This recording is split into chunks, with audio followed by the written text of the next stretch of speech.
নমস্কার, সবাই কেমন আছেন? আশা করি ভালো আছেন। আজকে কি রান্না করলাম চলুন দেখাই। এখানে আছে গরম গরম এক হাঁড়ি ভাত।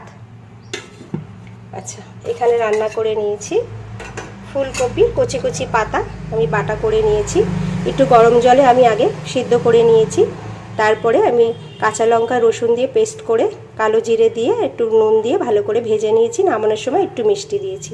খেতে খুব ভালো লাগবে এখন ফুলকপির পাতা বাটা। আচ্ছা, এখানে রান্না করে নিয়েছি মুসুরির ডাল। আমি একবারে ফোড়ন দিয়ে করেছি, আজকে এক ফোড়নের ডাল করেছি। আমি এর মধ্যে দিয়েছি ফোড়নে দিয়েছি জিরে ফোড়ন, তেজপাতা ফোড়ন, দুটো শুকনো লঙ্কা ফোড়ন দিয়েছি, কটা কাঁচা লঙ্কা দিয়েছি আদা কুচি, রসুন কুচি, পেঁয়াজ ভালো করে ভেজে নিয়ে ডালটা ধুয়ে তারপর ডালটা ওর সঙ্গে ভেজে নুন হলুদ দিয়ে আমি ডালটা একবারে করে নিয়েছি। আজকে কিন্তু আমি ডালে দিইনি, ধনে পাতা দিইনি, তাহলে এই স্বাদটা নষ্ট হয়ে যাবে। যে রসুন দিয়ে করেছি, পেঁয়াজ রসুন দিয়ে আদা দিয়ে, সে স্বাদটা নষ্ট হয়ে যাবে। আচ্ছা, ডালের পাতে করে নিয়েছি। এখানে বেগুন ভেজে নিয়েছি। বেগুনটাকে আমি ধুয়ে রেখে একটু নুন হলুদ আর একটু চিনি দিয়ে মাখিয়ে নিয়ে তারপর ভাজলে খেতে খুব ভালো লাগে। আচ্ছা, এখানে রান্না করে নিয়েছি। আজ চিকেন কষা করে নিয়েছি, একদম কষা কষা করেছি। দেখুন তেল একদম কষা করেছি। আমি আজকে আলু টালু দিইনি, একদম শুধু চিকেনটাকে কষা করেছি। ফোড়নে দিয়েছি দারচিনি, এলাচ আর লবঙ্গ, 4টে তেজপাতা ছিঁড়ে দিয়েছি। কিছুটা পেঁয়াজ ভেজে দিয়েছি, কিছুটা পেঁয়াজ আদা রসুন পেস্ট করে দিয়েছি। নুন হলুদ লঙ্কার গুঁড়ো দিয়েছি, দুটো টমেটো দিয়েছি।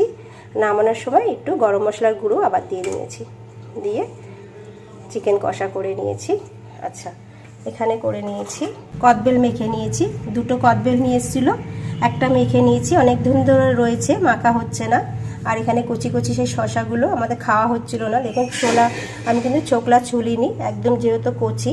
সবার ঠান্ডা লেগেছে বলে আমরা ওর জন্য শশা খাচ্ছিলাম না। আজকে কেটে নিয়েছি আর এই কদবেলটা মেখে নিয়েছি। নুন কাঁচা লঙ্কা চিনি দিয়ে ধনে পাতা দিয়ে আর গন্ধরাজ লেবুর পাতা দিয়ে কদবেলটা মেখে নিয়েছি। ব্যাস, তাহলে এই পর্যন্তই। এখানে আছে শশা কদবেল মাখা, এখানে আছে চিকেন কষা, এখানে আছে মুসুরির ডাল, এখানে আছে বেগুন ভাজা, এখানে আছে ফুলকপির পাতা বাটা, এখানে আছে গরম গরম ভাত। ব্যাস, তাহলে এই পর্যন্তই। সবাই ভালো থাকবেন, সুস্থ থাকবেন। আবার সবার সঙ্গে পরে দেখা হবে।